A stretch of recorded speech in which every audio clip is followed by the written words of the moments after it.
In this video, I'm going to show you how to crop in Reaper.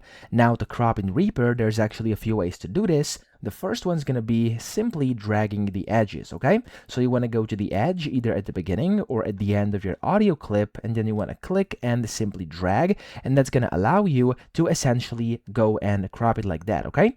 If you hold down your shift key, it's going to allow you to be much more precise. So like this, as you can see, I held down a shift key and I can be as precise as I need.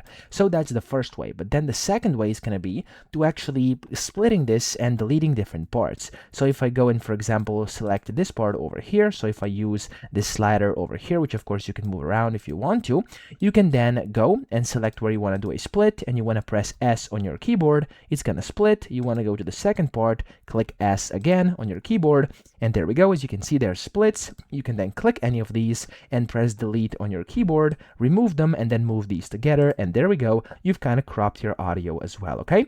So that's essentially how to crop in Reaper. I hope this video helped you out. If it did, please subscribe to the channel and help me out as well.